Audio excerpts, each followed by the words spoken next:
जब भी भारत के पहाड़ों का जिक्र होता है तो सबसे पहले मन में हिमालय का ही नाम आता है ना? लेकिन क्या आपको पता है कि हिमालय के अलावा भी 3 और बड़ी पर्वत श्रृंखलाएं हैं जो भारत के भूगोल, यहाँ की जलवायु और संस्कृति को असल में आकार देती हैं?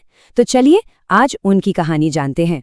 तो सवाल यही है कि हिमालय के उस पार वो कौन से पहाड़ हैं जो भारत की असली कहानी बताते हैं। चलिए इसी सवाल का जवाब ढूंढने के लिए एक दिलचस्प सफर पर निकलते हैं।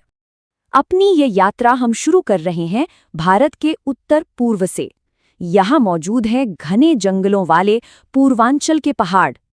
देखिए, पूर्वांचल का मतलब ही है पूर्व के पर्वत। ये असल में हिमालय का ही पूर्वी विस्तार है जो भारत और म्यांमार के बीच एक कुदरती दीवार की तरह खड़ा है और अरुणाचल से लेकर मिजोरम तक फैला हुआ है। और मजे की बात यह है कि पूर्वांचल कोई एक अकेला पहाड़ नहीं है, बल्कि ये कई सारी पहाड़ियों का एक पूरा समूह है। जैसे पटकाई बूम अपने घने जंगलों के लिए मशहूर है, नागा पहाड़ियाँ वहाँ के आदिवासी समुदायों का घर हैं, और मीज़ो पहाड़ियाँ इस पूरी श्रृंखला का सबसे दक्षिणी हिस्सा है। ये पहाड़ भारत की जलवायु पर बहुत गहरा असर डालते हैं। सोचिए, जब मानसून की नम हवाएं समुद्र से आती हैं तो पूर्वांचल उन्हें एक दीवार की तरह रोक लेता है। इससे होता यह है कि हवा ऊपर उठने लगती है, ठंडी होती है और फिर जमकर बरसती है। इसी वजह से ये इलाका भारत के सबसे ज्यादा बारिश वाले इलाकों में से एक बन जाता है। तो देखिए, पूर्वांचल सिर्फ एक भौगोलिक सीमा नहीं है, ये तो जैव विविधता का एक बहुत बड़ा खजाना है, सदाबहार जंगलों का घर है। और हाँ, भारत का सबसे बड़ा बांस उत्पादक क्षेत्र भी यही है। साथ ही ये हमारी पूर्वी सीमा पर एक प्राकृतिक सुरक्षा कवच की तरह भी काम करता है। तो चलिए अब उत्तर पूर्व के इन नए और हरे भरे पहाड़ों से निकलकर भारत के दिल में चलते हैं, यानी मध्य भारत के उन प्राचीन और स्थिर पहाड़ों की ओर। इन दोनों में एक बहुत बड़ा फर्क है। एक तरफ है युवा हिमालय जो आज भी ऊंचा हो रहा है और जिसकी चोटियां एकदम नुकीली हैं, और दूसरी तरफ है हमारे ये प्रायद्वीपीय पर्वत जो करोड़ों साल पुराने हैं। समय के साथ हवा पानी ने इनकी चोटियों को घिसकर गोल बना दिया है और ये भूगर्भीय रूप से बहुत ज्यादा स्थिर है। सबसे पहले बात करते हैं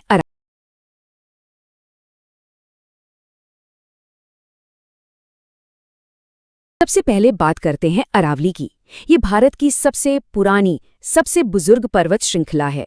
ये सिर्फ एक पहाड़ नहीं बल्कि एक रक्षक भी है जो थार रेगिस्तान को पूरब की ओर फैलने से रोकती है। और साथ ही ये तांबा, जस्ता और संगमरमर जैसे खनिजों का एक बहुत बड़ा स्रोत भी है। अब आते हैं विंध्य श्रृंखला पर, जिसे महान विभाजक भी कहा जा सकता है। ये न सिर्फ उत्तर भारत की गंगा नदी प्रणाली और दक्षिण भारत की नदियों के बीच पानी का बंटवारा करती है, बल्कि ऐतिहासिक रूप से इसे उत्तर और दक्षिण भारत के बीच एक सांस्कृतिक सीमा भी माना जाता रहा है।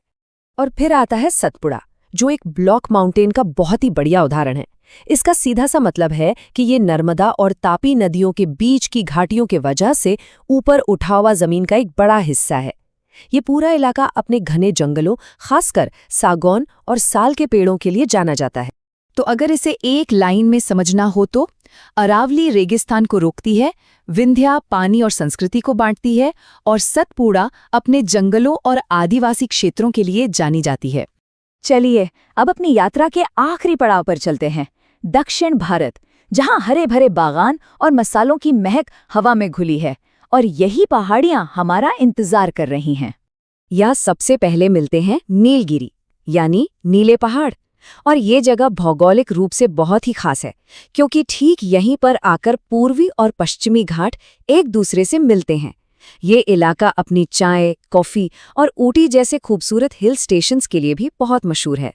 2695 मीटर, जी हाँ, ये ऊंचाई है अनामलाई पहाड़ियों में मौजूद अनामुडी चोटी की।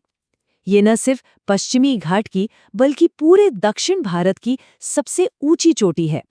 ये इन पहाड़ों की विशालता को दिखाती है। और सबसे आखिर में है कार्डमम हिल्स। जैसा कि नाम से ही साफ है, इन्हें इलायची की पहाड़ियां भी कहते हैं।